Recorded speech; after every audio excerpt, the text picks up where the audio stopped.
Bismillahirrahmanirrahim. Assalamualaikum warahmatullahi wabarakatuh. Perkenalkan, nama saya Yuska Kama. Saya mahasiswi aktif semester 5, jurusan Pendidikan Guru Sekolah Dasar Fakultas Ilmu Pendidikan Universitas Negeri Gorontalo.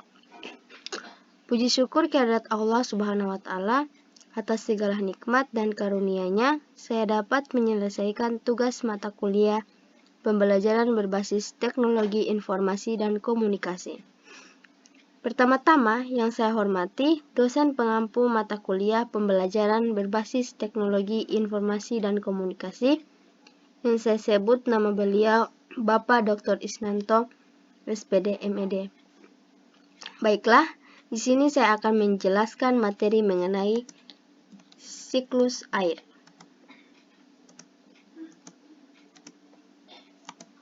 Yang pertama, yaitu ada pengertian siklus air. Siklus air atau siklus hidrologi adalah sirkulasi air yang tidak pernah berhenti dari atmosfer ke bumi dan kembali melalui kondensasi, presipitasi, evaporasi, dan transpirasi. Siklus air hidrologi menurut Suyono tahun 2006 adalah air yang dapat menguap ke udara dari permukaan tanah dan laut berubah menjadi awan sesudah melalui proses dan kemudian jatuh sebagai hujan atau salju ke permukaan laut atau daratan. Selanjutnya yaitu ada proses siklus air. Air di laut, sungai, dan danau menguap akibat panas dari matahari. Proses penguapan ini disebut sebagai evaporasi. Tumbuhan juga mengeluarkan uap air ke udara. Uap air dari permukaan bumi naik dan berkumpul di udara. Lama-kelamaan udara tidak dapat lagi menampung uap air. Proses ini disebut sebagai presipitasi atau pengendapan. Ketika suhu udara turun, uap air akan berubah menjadi titik-titik air.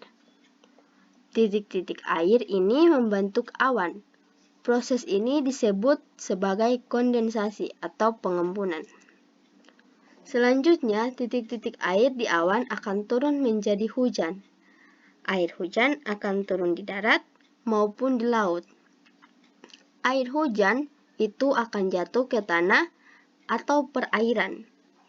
Air hujan yang jatuh di tanah akan meresap menjadi air tanah. Selanjutnya, air tanah akan keluar melalui sumur. Selanjutnya, saya akan menjelaskan manfaat air bagi kehidupan makhluk hidup. Yang pertama, ada manfaat air bagi manusia. Air putih dapat mengatasi sembelit. Air putih dapat mencegah dan mengobati sembelit. Jika ada gejala sembelit ini, maka sebaiknya Anda meminum banyak air putih. Manfaat yang kedua yaitu air putih dapat meningkatkan sirkulasi darah. Minum air putih akan dapat melancarkan aliran darah dan meningkatkan metabolisme tubuh. Yang ketiga, air putih dapat mengobati panas dalam.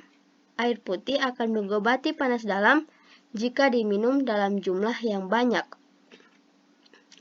Manfaat air yang berikutnya yaitu untuk mencuci berbagai kebutuhan, seperti mencuci piring dan mencuci baju. Yang kelima, sebagai jalur transportasi. Air seperti kapal, perahu, dan sampan. Yang keenam, sebagai tenaga pembangkit listrik. Selanjutnya ada manfaat air bagi hewan. Nah, yang pertama yaitu sebagai sumber kehidupan, yaitu untuk makan dan minum. Yang kedua, menjadi habitat hidup hewan, air. Yang ketiga, untuk menjaga suhu tubuh ketika udara panas. Dan yang keempat, pada tubuh hewan, air bermanfaat sebagai pengangkut nutrisi, mengatur tekanan darah hingga memproduksi susu. Dan yang terakhir yaitu manfaat air bagi tumbuhan. Tumbuhan sedikit berbeda untuk pemanfaatan air, di mana air digunakan sebagai media untuk fotosintesis bagi tumbuhan. Proses membuat makanan atau fotosintesis pada tumbuhan ini berlangsung di dalam daun. Namun, komponen utama agar proses ini dapat berjalan sempurna selain matahari adalah air. Air akan dibawa melalui akar menuju batang dan akan sampai ke daun untuk selanjutnya membantu proses fotosintesis yang akan membuat makanan untuk tumbuhan tersebut. Nah, itulah yang bisa saya sampaikan. Lebih dan kurangnya saya mohon maaf. Wabillahi taufiq walhidayah. Wassalamualaikum warahmatullahi wabarakatuh.